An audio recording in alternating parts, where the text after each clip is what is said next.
Hi again, everybody. This is the Bricks and Bleachers podcast. All things Chicago Cubs in under 10 minutes.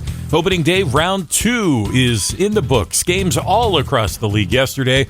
We'll recap the excitement with the Cubs. We'll take a look at their opening day roster, talk the Japan series, and a whole lot more. Cubs are 1-2 following opening day action across the league yesterday. I don't like the term domestic opening day for the Cubs, but that is what it was, essentially, after they opened in Japan last week with a pair of games with the Dodgers. Cubs dropped both of those. Kind of a crazy schedule this spring for the Cubs. There's no escaping it. They were first to open spring training, have several of those games in Arizona. They travel to Japan, spend about a week. They have a couple exhibition games there. Then the first 2 games of the Major League Baseball season with the Dodgers. And then they returned to Arizona for more spring training games. And then league-wide opening day yesterday. Thankfully, Cubs did not have to travel further for that. They stayed at Arizona to open up with the Diamondbacks. Cubs are part of 4 opening days. Cubs are part of 4 opening days this year. Japan series last week, Arizona last night. Sacramento on Monday will be the A's home opener. And then the Cubs home opener is next Friday, April 4. So a quick recap of the action in Japan. Shota Imanaga looked great on opening day, 4 no-hit innings.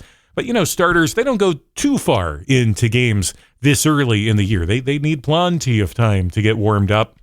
Ben Brown came in. He got a little roughed up. Cubs bats were rather ineffective as well. 4-1 the final. I mentioned Ben Brown. 3 runs given up in 2 2/3. Wasn't all bad. He did strike out 5.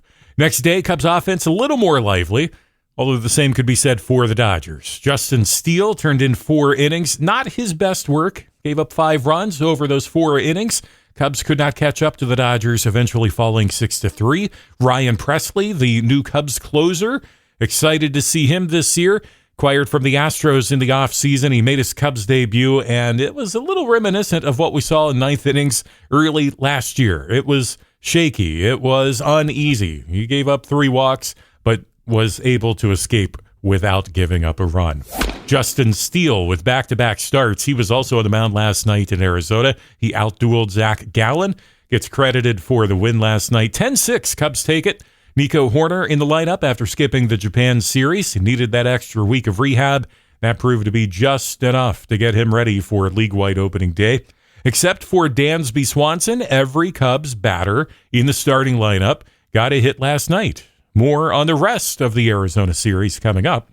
Let's talk about the Cubs roster. It was expected the Cubs would have a decision or 2 to make regarding the last couple roster spots heading into opening day.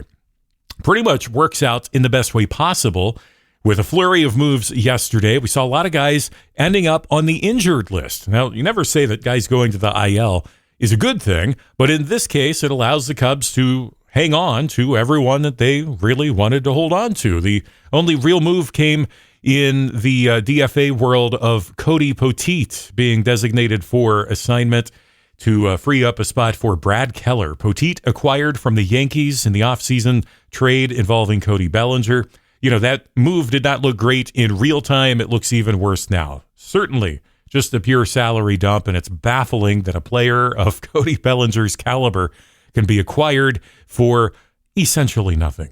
Outfield from left to right most days will be Ian Happ, Pete Crow Armstrong, and new right fielder Kyle Tucker. Slow start for him this spring, but 23 homers last year with the Astros in just 70-some games. Expectations are pretty high for Kyle Tucker this year with the Cubs. Contract year for him. He's unsigned beyond 2025. Seiya Suzuki can sub in right if needed, but expecting him to be designated hitter most days. Matt Shaw emerges from spring training as the Cubs' everyday third baseman. Swanson, Hoerner, Bush are all back in the infield. Miguel Amaya behind the plate. Good depth, too, for the Cubs. I'd say the bench is upgraded from 1 year ago. Justin Turner, the big bat off the bench. John Birdie, guy who can play multiple positions defensively. He looked good throughout the spring. Dustin Kelly is the backup catcher. And Gage Workman, a big surprise this spring, and he makes the cut. It was believed that he or the speedy Vidal Brujan would be vying for that final roster spot. And Brujan ended up on the injured list this week. So Workman is the guy that we'll probably see soon. Recapped pitching in our last episode. Main late spring story with Cubs pitching is that Brad Keller makes the team. He joined the Cubs as a non-roster invitee this spring, and he looked really good. On the flip side, Keegan Thompson really struggled this spring. He was out of options. Cubs DFA'd him before the Japan series. No team picked him up on waivers, so he's still with the Cubs organization back with AAA Iowa. All right, our This and That segment, a look at news and notes from around Major League Baseball. Tyler O'Neill with a home run yesterday for the Orioles. It's his 6th consecutive opening day with a home run. No one else has ever done that more than 4 years in a row.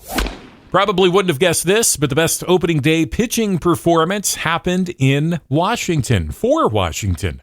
Mackenzie Gore of the Nationals with 13 strikeouts over 6 innings. However, the Phillies jumped all over the Nats bullpen to score a 7-3 win.